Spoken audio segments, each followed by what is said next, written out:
Magandang hapon po muli. Salamat sa isang pribilehiyo na ako ay makapaglingkod sa inyo bago man lang ako ay pumanaw. Pumanaw papuntang Pilipinas.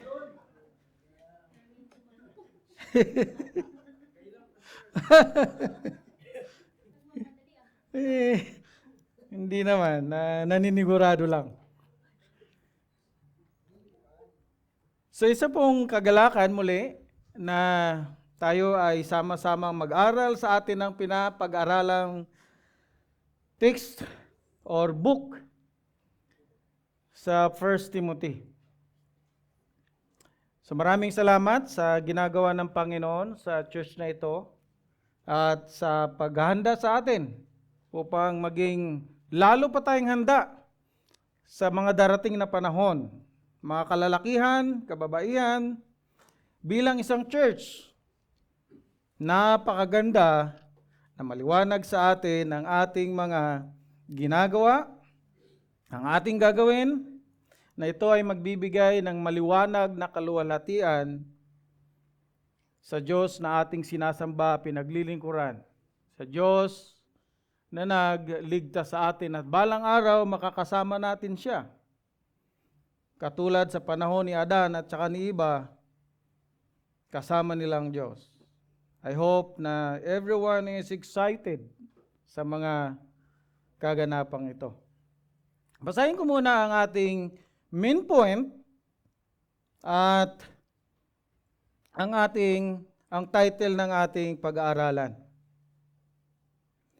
So, ang main point, sabi ko, church must adhere the clear biblical qualifications of an elder, pastor, overseer, or bishop, if you may. Itong pinaka-napili kong translation sa Tagalog, ang simbahan o ang iglesia ay kailangang magbatay sa malinaw na pamantayang biblikal sa pagpili ng mga elders, pastors, overseer, or obispo.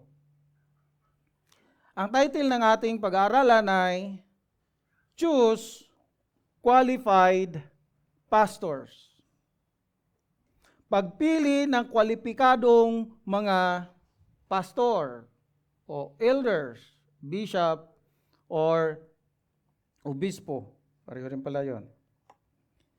So, nais nating lumapit sa Panginoon sa isa pang panalangin. Aming Diyos, salamat ng marami na isang nais ninyo sa isang mahusay, healthy church, ay isang pagsunod sa mga qualifications na itinakda ninyo. Sinulat ni Apostol Paul para kay Timoteo, at si Timoteo naman sabihin niya doon sa Ephesus, hanggang sa panahon namin ay dapat itong sundan. Salamat sa iyong patuloy na pangungusap sa amin sa mga katotohanan ito. Bigyan niyo kami ng isang pusong nagnanais na gawin ito patuloy sa church na ito habang kami naghihintay sa inyo. Salamat po ng marami sa isang katotohanan ito na aming pag-aaralan at dalangin ito namin sa pangalan mo, Panginoong Hesus. Amen. So, nais ko pong hihikayatin ang bawat isa na tingnan natin ang ating mga Biblia at magbigay tayo ng maraming panahon sa ilang mahahalagang punto de vista, lalong-lalo na sa unang verse na sinasabi ni Apostol Paul. Pero bago yan, una, dapat natin makita ano ba ang katangian ng unang leader ng iglesia doon sa Efeso. Ano ba ang katangian doon? Kasi bago si Timoteo, may una munang nag-lead sa kanila. Sino nga ba yon? Ang katangian at ang bisa ng anumang simbahan ay tuwirang nauugnay sa kalidad ng mga tagapamuno nito. Kaya malinaw na binibigyang diin ng Diyos sa mga sulat ni Pablo sa Biblia ang kahalagahan ng mga kwalipikadong pinuno sa iglesia. At inilatag ang tiyak na pamantayan para sa pagsusuri sa mga nagnanais maglingkod. Maglingkod sa banal na tungkuling ito. Ang kabiguang sumunod sa mga pamantayang ito ay naging sanhi o isa sa mga sanhi sa maraming problema, suliranin na kinakaharap ng isang simbahan o iglesia. Sa buong mundo ito ay isang pandemic na rin. Kaya marapat tayo bilang membro, as member, o sa mga magpapamember, dapat malinaw ito sa iyo, sa akin. Hindi ito dapat isa walang bahala na lang. Okay na siya kasi medyo charismatic naman eh. Sa ating pag-aaral nung nakaraan, malinaw na kailangan protektahan ng mga membro ang iglesia sa isang false teaching. Mahalaga bilang isang membro na ninanais natin ang higit na kaayusan dahil iglesia ito ni Kristo. Kaayusan dahil dito nangungusap ang Diyos sa bawat membro na tulad mo at tulad ko. Sabi ni Paul sa Ephesians chapter 3 verse 20, the manifold wisdom of God is displayed in the church. At nakikita ito ng kaharian ng dyablo at ng kanyang mga demonyo. And they will say, oh, ibang klase yung mga yun ah.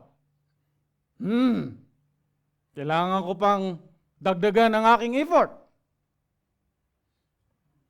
Well, tanda natin na ang mga members or manahil umatin sa church doon sa Efeso, sila ay sanay na mayroong isang mahusay na leader. Kasi ilang taon bago sumulat si Apostle Paul, itinayo niya muna ang iglesyang ito. Di ba? Of course, si Kristo ang tumayo sa pamagitan ni Pablo. I'll build my church upon this rock. 3 taon, nandun si Pablo, sinanay niya ang ilang grupo sa mga kalalakihan, at makita natin, tingnan lang natin sa ating mga Biblia, para sa isang maayos na pagbalik-tanaw, at maintindihan natin ang concern ni Apostle Paul kung bakit niya ito sinulat sa mga taga-Ephesians.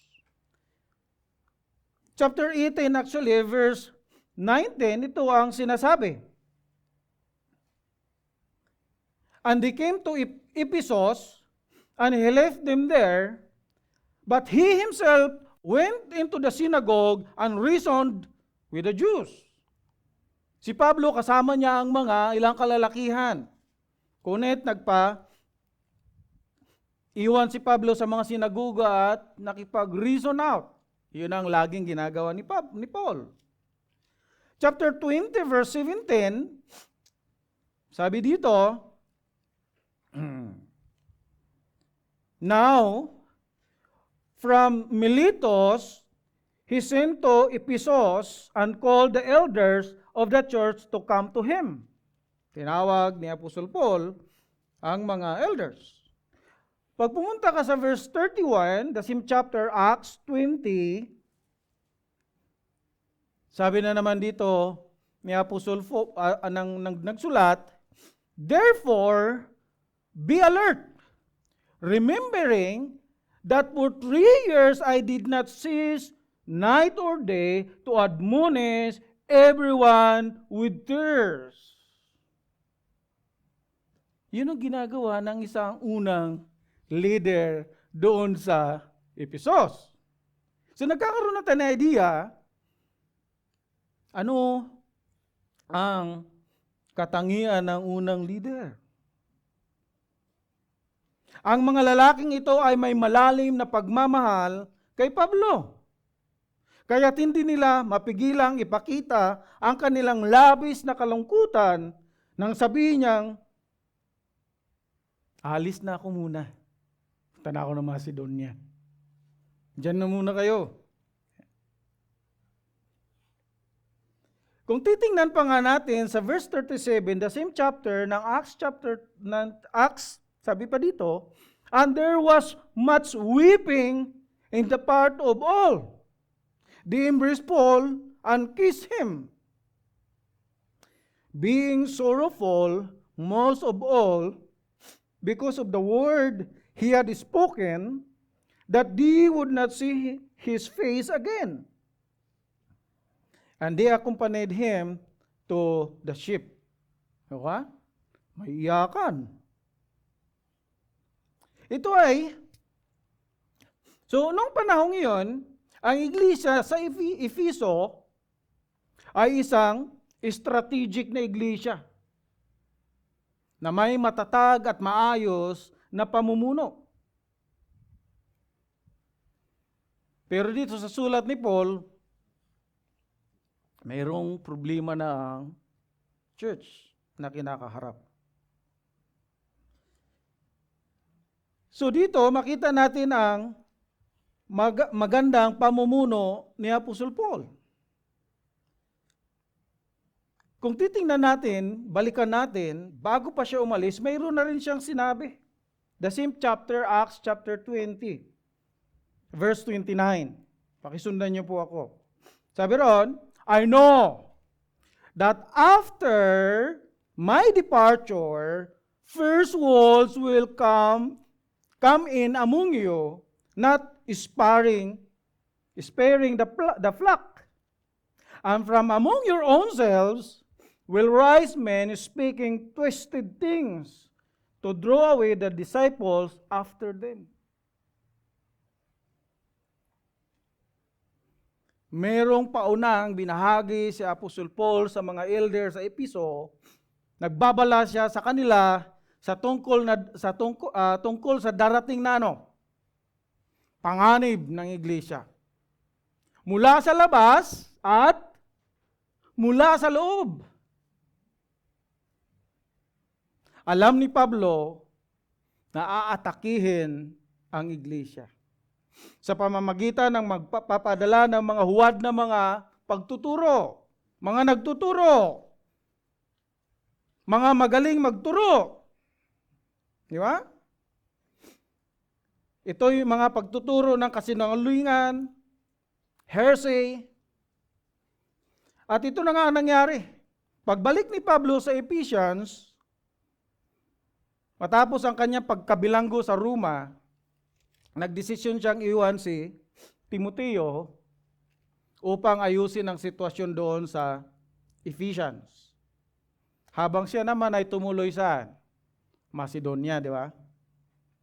Hindi siya nagtagal doon at nagsulat siya pabalik kay Timoteo ng mga tagubilin ukol sa ilang issue ng Ephesians Church.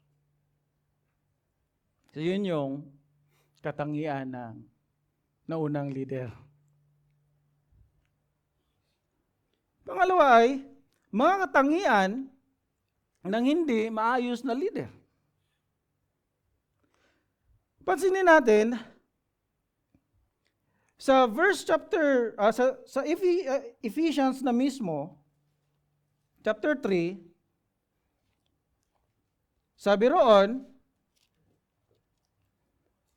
verse 2, pinakita na ni Apostol Paul ang isang maayos na qualification. Di ba? 2-7. Kasi nakita niya na mayroong mga namumuno marahil na hindi kwalipikado. They are not qualified. Kaya binanggit ni Apostol Paul ang mga qualifications na ito para muling ibalik ang isang maayos na church.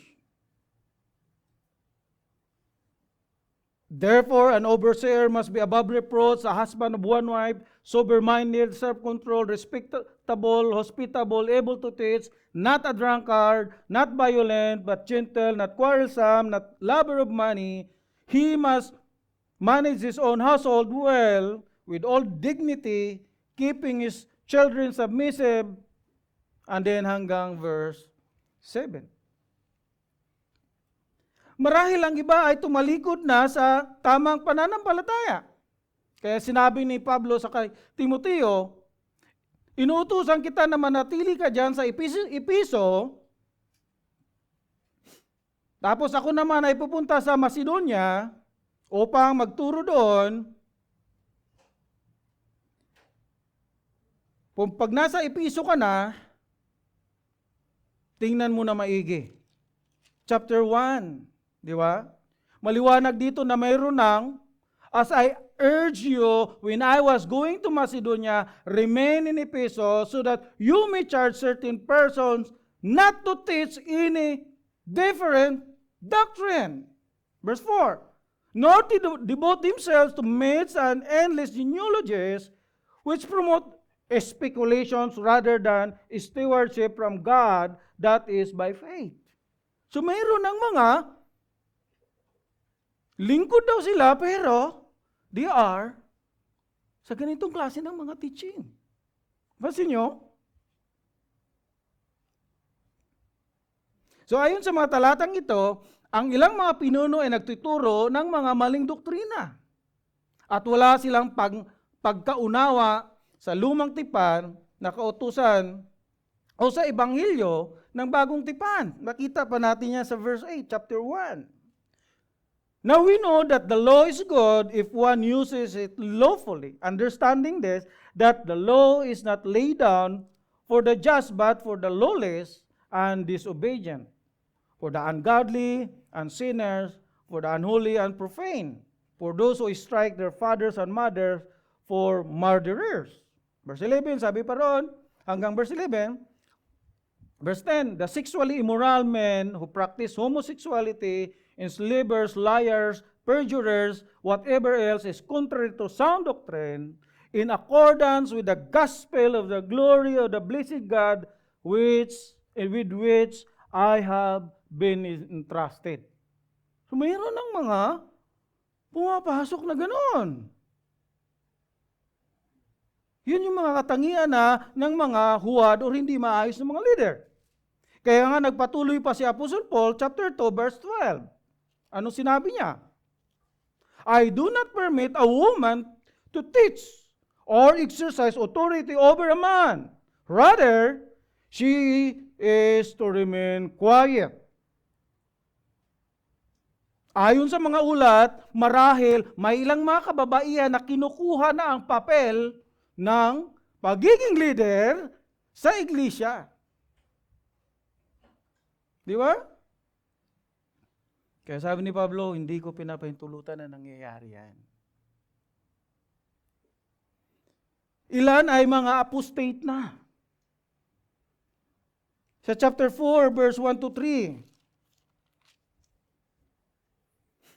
Sabi rito sa English version, now the Spirit expressly says that in later time, some will depart from the faith by devoting themselves to deceitful spirits and teaching of demons, through the insincerity of liars whose consciences are seared, who forbid marriage and require abstinence from foods that God created to receive with thanksgiving by those who believe and know the truth. Mayroon ng ibang umawalay. At kung ano-ano pang mga tinuturo. Maliwanag na pinapakita ni Apostle Paul something not just wrong but there is grievous wrong. Di ba?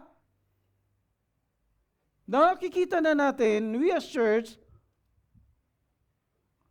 full-time pastor. Hanggang kailan ako sa church na ito? Ano yung aking mga dapat tingnan, gagawin.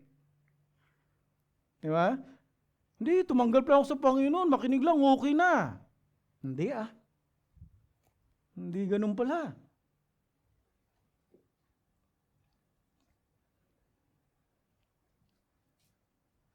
Chapter 5, verse 19 to 20.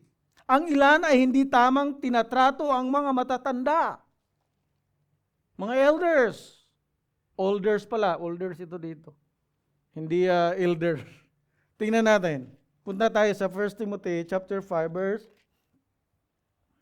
19 to 20. Sabi rito,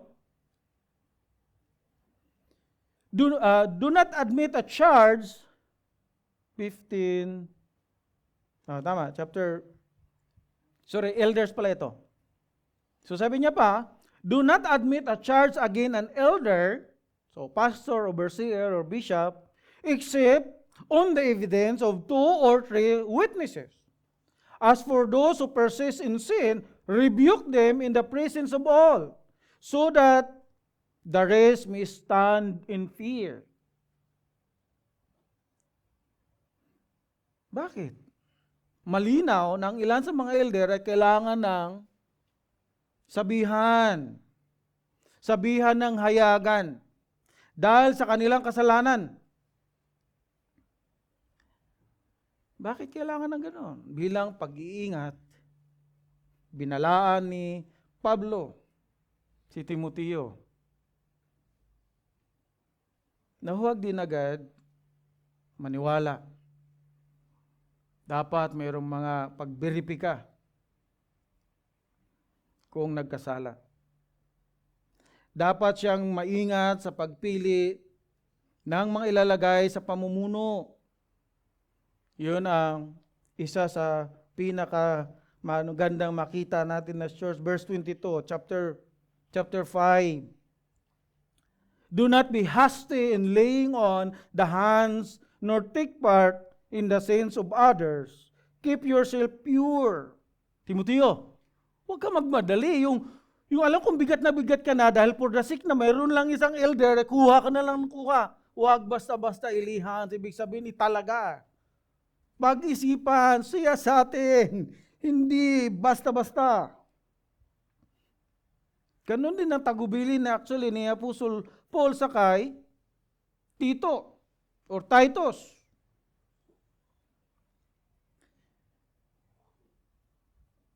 Siya na kasabayan halos ito ni Timoteo.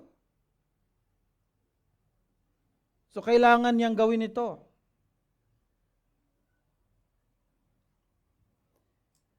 So mahalaga ito sa ating kaunawaan.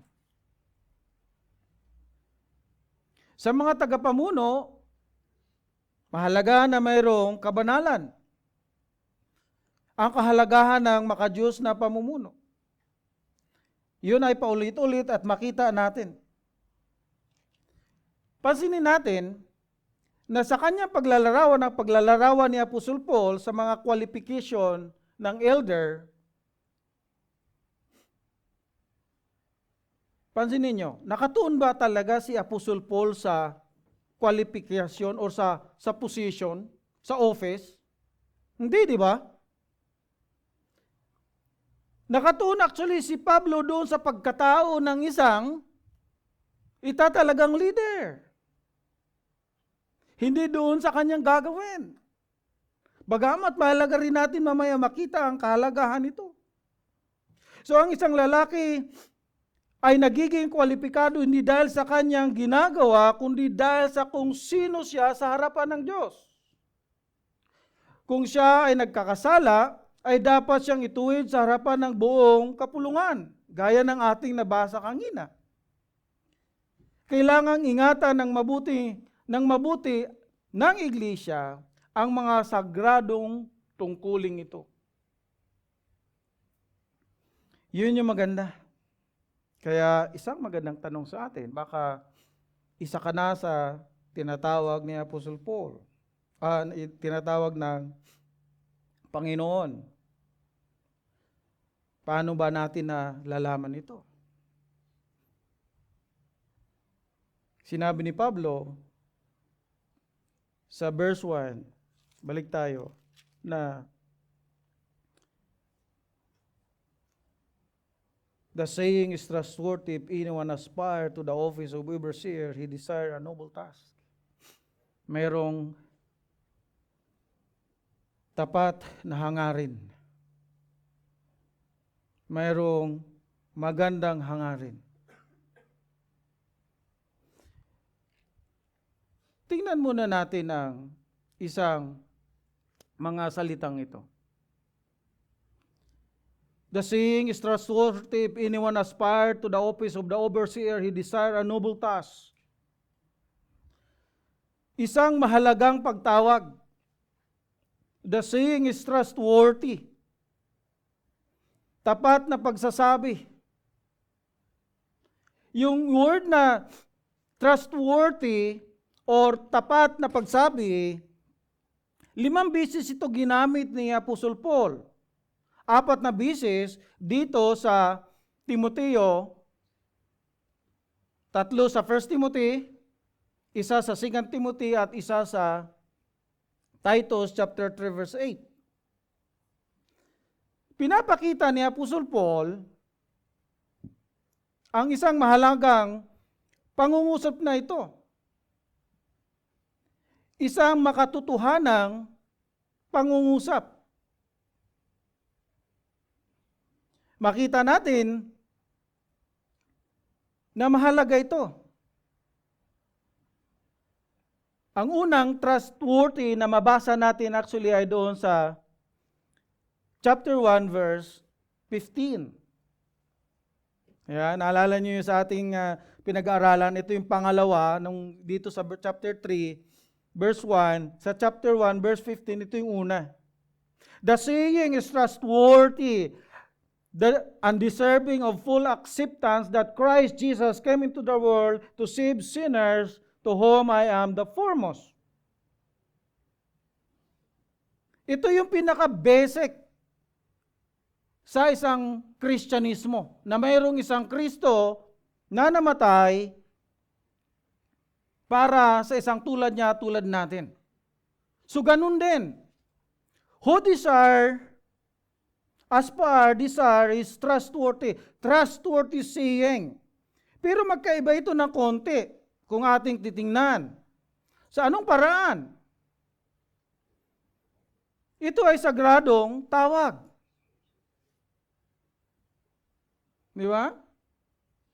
Ito ay mahirap na gawain. Bagamat totoo.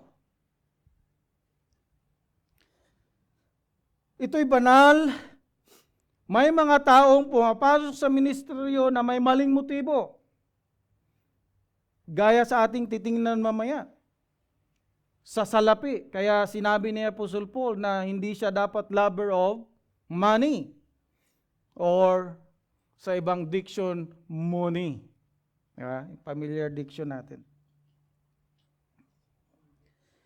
Dito makita rin natin na the saying is trustworthy sapagkat ang mga leader ng iglesia, sila ang mga pangunahing strategic na mga tauhan ng Diyos sa kanyang kaharian. Di ba? God is working in this world through these people. Kaya kung ang estratehiya ng Amerika ay kanilang napakagandang fleet system, Navy SEAL, at kung ano-ano pa, mga elite forces, ba? This is trustworthy. Makita rin natin dito na makita natin ang kahalagahan talaga. If anyone aspire the office of overseers. Well, ang salitang overseer, elder, bishop, shepherd ay interchangeably ginagamit.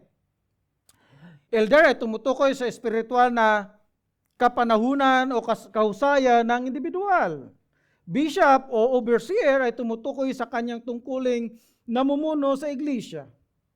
shepherd o pastor, tumutukoy sa kanyang pananagutan na alagaan at pakainin ang kawan ng Diyos. Which is all ginagawa ng elder, bishop, or pastor. Dito rin natin makita sa verse 1 na isang limitadong tawag. Ano ibig sabihin nun? If anyone, ang pagtawag ay isang exclusive lamang. Di ba? Yung anyone dyan ay hindi anyone in the church. Anyone dyan ay limitadong pagtawag saan? Sa mga kalalakihan lamang. So, in support doon sa una nating pinag-aralan. Yung salitang ginamit ditong if anyone, ito ay tumutukoy sa isang lalaki o kalalakihan. Sa Greek word, ang ibig sabihin nito ay panlalaking anyo or masculine. Kaya malinaw na ang tinutukoy dito ay ang mga buti pa siyan, kalalakihan.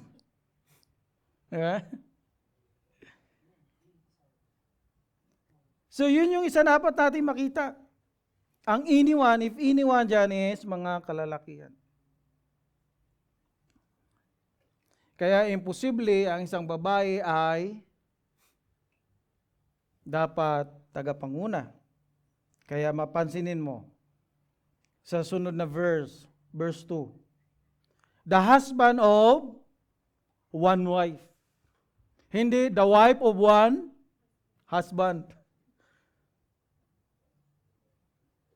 Din dito makita rin natin yung salitang, so this is trustworthy, mabigat, mahirap. If anyone, that is for the men in the church, aspire to the office of overseer, he desires. So ano bang pinagkaiba ng aspire at saka desire? So maganda ito nating makita. Ang word na aspire ay galing sa isang verb na word na sa Greek, na ang ibig sabihin ay to stretch out or to reach out for. Sa Tagalog ay pag-abot o paghahangad. Yan. Isang matinding pagnanais o inspirasyon para sa isang layunin. Ang aspire ay isang pagpupunyagi, ang paggawa ng pagsisikap upang makamit o marating ang isang bagay. Di ba? Aspiration is yung act of doing sa desire. Externally, yun yung aspiration, yung desire naman yung internal.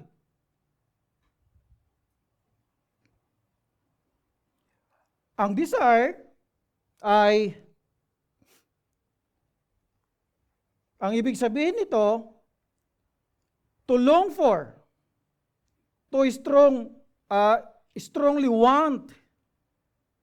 Di ba? Ito yung internal desire, passion. Lord, gusto kong gawin yan. Yan ang aking pinagpipray. Nung ginagawa niya na, yun na nakita ang kanyang aspiration. Kaya nga, sa isang magandang note, dapat malaman natin na hindi po pwede ang isang tagapanguna na okay na ang isang talata sa isang araw. Okay na yung hindi nag-aaral o naghihirap para intindihan ang mga bagay-bagay. Di ba? Elder po ba kayo? Opo, elder ako sa church na yan. Bakit nga ba galit na galit ang Diyos sa kasalanan? Teka lang, tawagan muna natin sa pag-elder. Hindi ko alam yan. Hindi pwedeng ganoon. So that's why we keep on.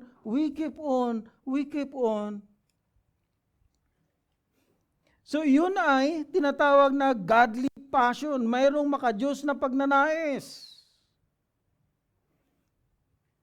At patuloy yan hanggang dumating ang Panginoon. Meron siyang laging malinaw na panloob na hangarin. At ito ay pinapatuloy sa kanyang panlabas na pagsusumikap upang maabot ang layuning iyon.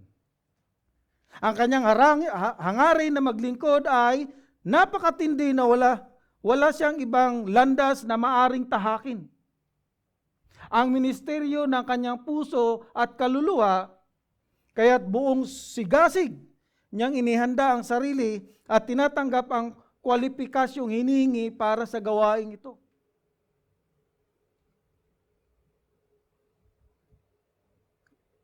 Sa tingin niyo, alam niyo ba kung napag-aralan ko ito nung una pa? Di ako mag-i-elder. Mahirap. Hindi basta-basta. Sabi ni Mr. Patrick Barber, isang komentarista, ang paghangad, sabi niya, ang paghangad na tinutukoy dito ay dapat tamang uri, hindi bunga ng makamundong ambisyon, kundi pagnanasa ng pusong nakaranas ng biyaya ng Diyos at nagnanais makita ang iba na makakabahagi rin sa makalangit na kaloob. Ewan ko kung nakuha natin yan, pero gusto kong ulitin. Sabi ni Patrick Barber, ang paghahangad na tinutukoy dito ay dapat tamang uri, hindi bunga ng makamundong ambisyon, kundi pagnanasa ng pusong nakaranas ng biyaya ng Diyos. At nagnanais makita ang iba na makabahagi rin sila sa makalangit na kaloob. May mga lalaki, kalalakihan nagnanais maging pastor. Para saan? Sa sariling kapakinabangan. Ang iba naman ay gaya-gaya marahil. Ibig na maging tagapanguna.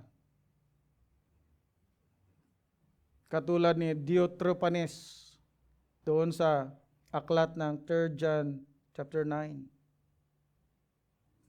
Maganda ito nating pag-isipan. Maganda ito nating tingnan.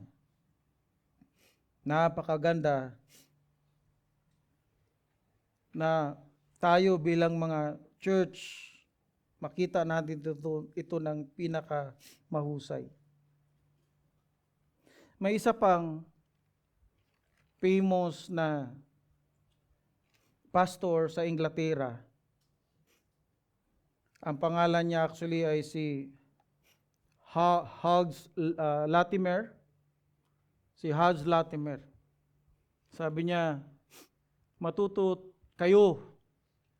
tayo na mga elder mula sa aral ng dyablo. Let us learn the teaching of the devil. Parang ang hirap yata nito. Ano? Itong si Hughes Latimer, sa kanyang book na kinilalang Sermon of the Plaw, isa siya sa tanyag na mga ngaral sa panahon nila, sa panahon niya, doon sa Reformation ng England. Ito ay noong ika-16th century. Ang pastor na ito, hindi mapingilan sa pangangaral. Ang kalagayang espiritual na nawawala na sa mga tao sa panahon na yon. Yung wala nang sigasig. Kawalan ng sigasig. Lalong-lalo na sa hanay ng mga pastor. Sabi niya, dapat maipahayag ang katotohanan ng Diyos ng may isang impressive, desisyonadong pagpapahayag. Sabi nitong si Mr. Hugs Latimer, sino ang pinakamasigasig na obispo at leader sa buong Inglaterra na lumipas sa lahat ng pagpatupad ng kanyang tungkulin? Sasabihin ko sa inyo, ang dyablo. So maraming nagtaas noo sa kanya kung bakit niya ito sinabi. Ayon pa kay Latimer, ang dyablo ang pinakamasipag na tagapangaral. Hindi siya kailanman wala sa kanyang lugar na hindi siya na nandun lang siya. Hindi mo siya makakita ang walang ginagawa. Wala siyang lordly leisure. Lagi siyang nasa pag-aararo. So yun ang punto ng isang reformer na si Mr. Latimer. Kung saan ang dyablo at kung saan niya pinapagana ang kanyang araro, doon tinatapon ang mga aklat, itinatayo ang mga kandila, inaalis ang Biblia, itinatampok ang mga rosaryo, itinatapon ang mga liwanag ng Ebanghelyo at itinataas ang liwanag ng kandila kahit tanghali. Yun ang sinasabi ni Mr. Latimer. Yun ang ginagawa ng dyablo. In the church, in our family, kung ano-ano mga taktika na ginagawa ng dyablo para ano? Para antukin ka, wala kang gana sa salita ng Panginoon, as if akala mo okay ka, yung pala, sabi ni Mr. Latimer, matuto ka sa ginagawa ng dyablo.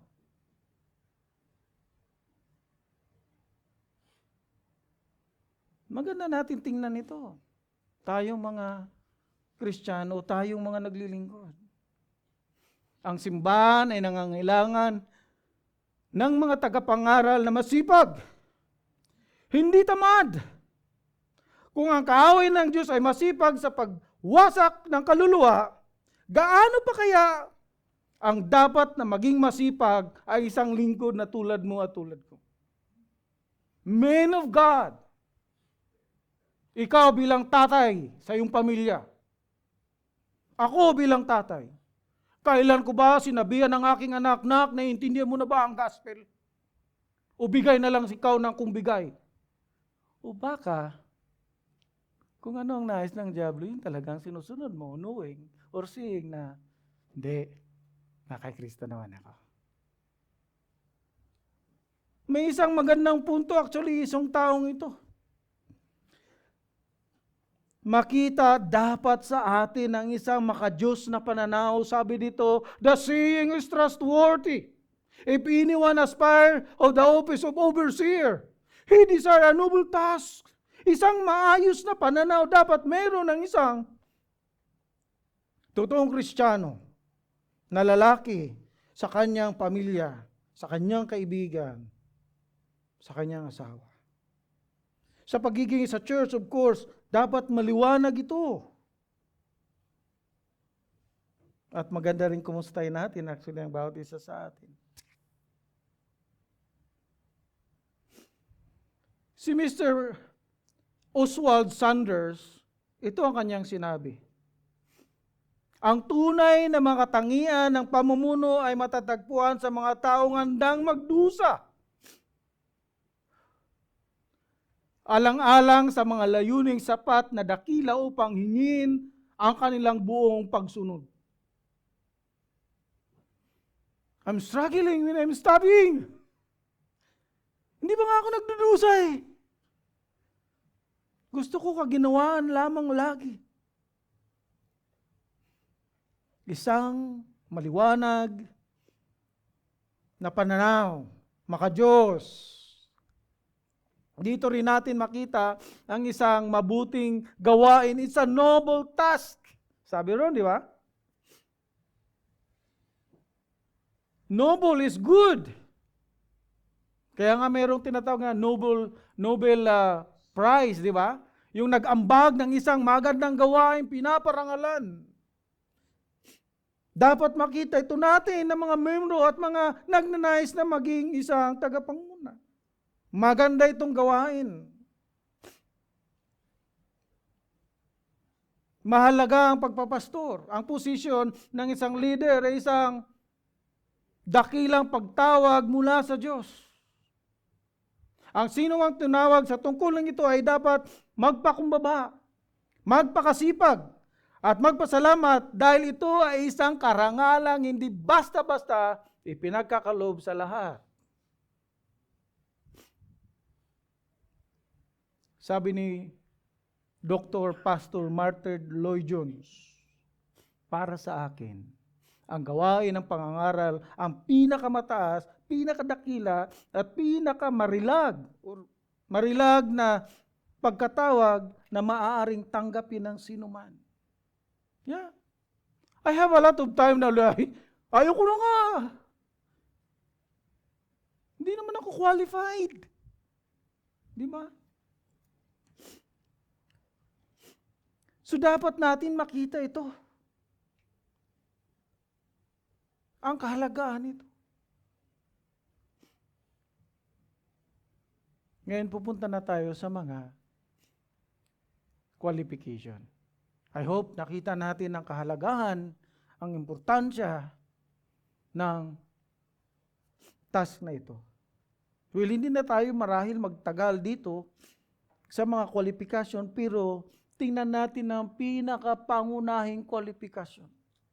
Sapagkat ang lahat ng susunod na qualification nito ay ano?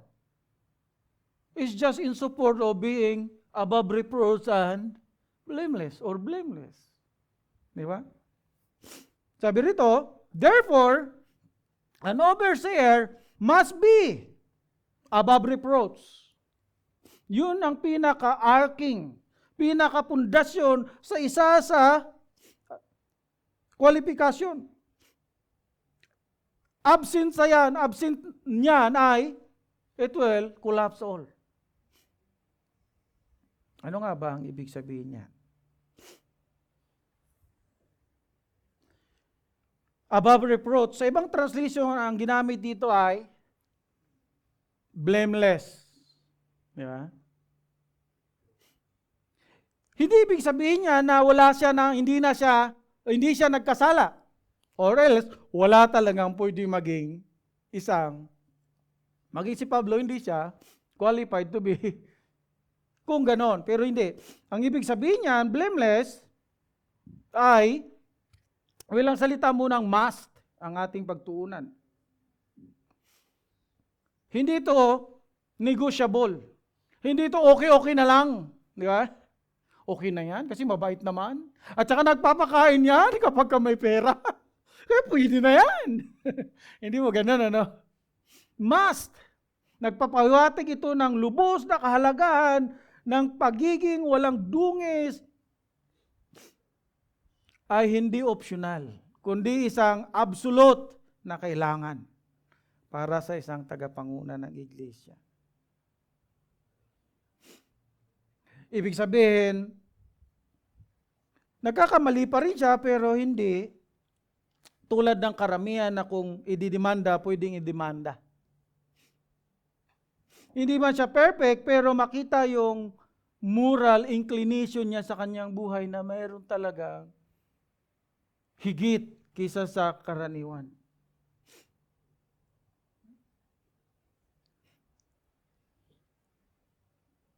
Ang salitang itong blameless actually ay pagsasalamin sa katangian ng Panginoong Hesus.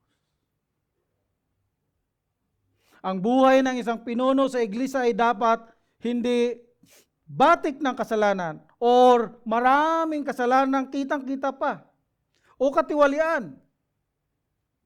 Maging ito man sa ugali, gawi o insidente.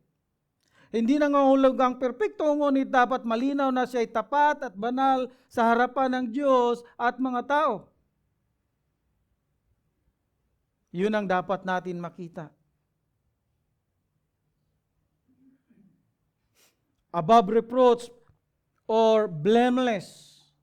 Siya ay mayroong isang buhay na binago nagbabago, walang tinatawag na obvious scandals. A man whose character reflects Jesus and cannot be easily accused of wrongdoing. Di ba? Pangalawa, kaya wag naman kayo maghanap ng perfect. Yung talagang, di ba? Inaasahan mo, hindi. Husband of one wife. Kaya dito makita natin na talagang lalaki ang husband of one wife. Sa maraming mga translation or commentary, ito ay pagpapakita ng kanyang affection, ng kanyang pagnanais ay sa kanyang asawa lamang, hindi sa iba. Maliwanag sa kanya ang sinabi ng Panginoong Hesus, you shall love one another. Sa kanya, hindi pwede yung you shall love another one. Yung affection niya ay doon lang sa kanyang asawa. Mayroon siyang devoted. Wala siyang immoral na mga intensyon. Pagpapakita ng kanyang pagiging faithful. Sa church, si Kristo ay faithful din naman sa church, yun ang kanyang pagdi-display. Sober-minded. Mayroong maliwanag, maayos na pag-iisip. Serious sa mga spiritual na mga pinag-uusapan or mga pangangailangan.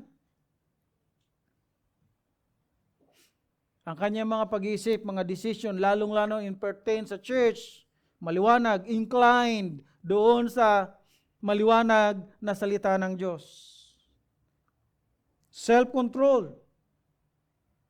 Diba?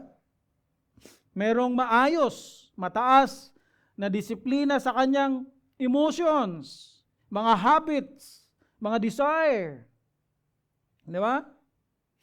Hindi agad-agad natutukso ng mga tukso. Diba? Hindi naniniwala sa tukso, layuan mo ako. Kundi siya ay lumalayo sa tukso. Di pwede yung pag mayroong kandidatong elder, anong posisyon mo sa kanta ni Emilio Papin? Okay yan. Ako, delikado. Okay ito. Hindi. Si David, umalis sa tukso. Yun yung ibig sabihin ng, di ba? Respectable. Yan, pangilan na yun, panglima. Kaya, memoryahin natin to, mga elder, at saka magiging elder. Hindi lamang mga elder, kundi mga men at women sa church. Respectable. Nabubuhay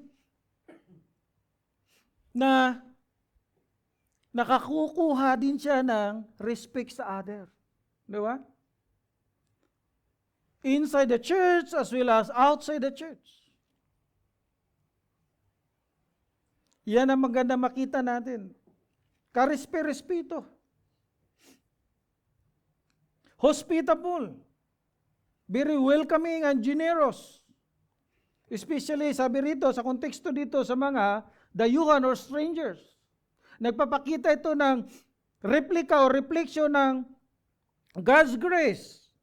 Meron siyang open heart toward other people. Di ba? Sabi nga sa ibang komentary ay, bukas ang kanyang bahay para sa mga foreigner or sa iba.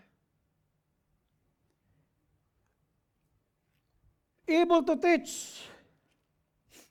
Ito yung dapat natin makita rin na kailangan. Able to teach. So ibig bang sabihin ang mga elder, pastors ay dapat laging nagtuturo sa pulpito? Well, pwede namang hindi. Pero ang ibig sabihin dito na kapag ang isang elder, mayroon siyang isang lugar o isang gampanin, pinapagampanan sa kanya, kaya niya mag-reprove, review. Kaya niya ipaliwanag ang mga bagay-bagay. Lalong-lalo it pertains sa mga doktrina, mga alintuntunin sa church or makabibliyang tuntunin. Able to teach primarily sa church at sa kanyang pamilya. Sinabi rin dito, not a drunkard. Di ba? Aba, hindi naman ako lasinggo. Pero uminom lang. Well, nagiging drunkard ang mga taong may habit yan. Of course, minsan, debatable yan sa maraming konteksto or sa maraming lugar, pero makita lamang dito na not a drunkard, mayroon siyang muli sa nauna, sober mind, mayroon siyang tamang disiplina, hindi siya rolled ng Chivas Regal, Jack Daniels, or Red Horse, or ano pa man. Hindi yun ang nagro-roll sa kanya. Ang mga kaibigan niya na may mga laging, hindi yun ang nagro-roll, hindi yung pleasure. Yun ang isa sa pinaka dapat makita, mas rahil dahil sa panahon nila marami ng lasinggo. Sabi pa rito, gentle, not violent. Or gentle, not quarrelsome. Actually, sa ibang translation, maganda ang nilagay nila is not a brawler. Bakit? Kasi, pinapakita dito ni Apostle Paul na marami talagang tagapanguna na nanguumbag. Nanununtok. Ayaw mo? Di tayo magkasundo. Yun. Yun ang ibig sabihin nun, quarrelsome, violent. Ito ay pagpapakita ng pagiging kindness, not forceful. Pagpapakita kung paano si Kristo ay nagiging meek na kahit siya ay malakas. Quarrelsome ay pagiging peace-loving. Tayo ay tinawag na magiging peacekeepers. Lagi tayong nagnanais ng kaayusan. I really admire kanina sa ating napakinggan na natutuwa ang Diyos sa isang pagkakaisa. Sinabi pa dito, not a lover of money. Kasi marami po talaga ang mga naglilingkod ay pira lang ang tinitingnan. Kaya pag nakita nila na ang kaban ng church ay medyo mababa na, paano na lamang preach ng pera, pera, pera. Love of money ay hindi maganda sa isang tagapanguna. Kaya sinabi rin ito ni Apostle Paul kay Timothy at pinaalala niya sa ilang verse doon. Na love of money is the root of all evil. Nagiging kontento ang isang tagapanguna sa kung ano ang binibigay sa kanya at kung ano ang meron siya. Hindi siya greedy or sakim. Ang kanya talagang treasure ay ang Christ, ang heaven. Pang-12, sabi nito, he must manage his own household well. O nga naman, napaka-logical, practical ang sinabi ni Apostle Paul. Paano mo nga naman pangunahan ng church kung mismo ang iyong anak ay hindi o mga pamilya, hindi mo napapasunod? Di ba? Lays his home with love and order. Showing he can also shepherd God's family. Kaya maliwanag na sinabi ito dito. Ang salitang submissive, yung mga anak niya ay sumusunod sa kanya. Hindi yung mga anak niya ang nagpapasunod sa kanya. Nagpapakita ito na, problemado. Actually, ang terminong submissive ay galing sa Greek word na pagpapakita like a military. No complain. Dahil si tatay na ang nagsabi, sunod na lang tayo. Pero, kakibat doon yon sa isang maayos biblikal na pag-rule sa pamilya. Not a recent convert. Not a recent convert. Sabi rito sa So ang contrast dun, na if someone does not know how to manage his own household, how will he care for God's church? Then, he must not a recent convert. Hindi po pwede na bago lang. Or else, hindi pa siya spiritually matured, beginner pa lamang sa pananampalataya, hindi pa talaga grounded sa salita ng Panginoon, and then baka magiging mayabang lang ito. Naalala ko dati nung kami ay nag-aral na ng karakarati na yan dahil marami sa amin ng medyo road rage din. Aba, kata pa nga lang, katawan pa nga lang ako. Akala mo, marunong na ako. Nakita kami ng instructor, hindi yung ganyan. Parang 2 buwan yata kami, 2 linggo kami araw-araw, jogging Jogging. Sabi ko, kakarati, puro na lang jogging. Nung nagsimula na ako ng kata, sabi niya, tandaan nyo na number 1 is tumakbo kayo kapag may away. Hindi pwede. Tampo, kaya pala jogging. Hindi pwede yung baguhan lang. Natuto ako na, nung kami natututo na, nagiging disiplina. Hindi ka nga nagsusyo na marunong ka ng kata. Or whatever yun. Pero yun nga, hindi rin tayo nag-progress doon. Hindi baguhan. Sa panguli, verse 7, sabi rito, or else, magiging palalo hanggat sa makita mo, gusto na siya na, at maging condemnation, sabi ni Paul dito. Panghuli, moreover, he must be well taught by outsiders so that he may not fall into disgrace, into snare of the devil. Pagpapakita ito ng kanyang maayos na reputasyon, maging sa kung saan man siya, sa kanyang kapitbahay, sa kanyang katrabaho. Ang mga non-Christians makita sa kanya na siya nga ay Kristiyano. Mayroon siyang Christ-like character sa kanyang buhay. Hindi rin ibig sabihin ito na muli, perfect. Makikita na siya talaga ay ready at laging nagdadala ng mabuting balita. Maganda makita natin ito bilang church, bilang nag-aspire, bilang nagdi-desire, na mahalaga ang tuntunin ito. Sa makatuwid, ang mga qualification ito ay pagpapakita lamang o isang witness na mayroong isang tunay na pagbabago mula doon sa mabuting balita kay Kristo. A man who reflects Jesus in his heart, home, habits, and relationship. Only the real believer of the gospel ang mayroong patuloy na paglago na nagmumula ito kay Kristo. Ang totoong mga ugaling ito, qualification ito ay pag-uugali, karakteristik ng Panginoong Hesus. Ito actually ay bunga ng Espiritu na nakikita sa isang leader. Ito ang magandang natin tingnan. Sino man sa atin dito, kailangan mo ang Panginoong Hesus. Kailangan ko.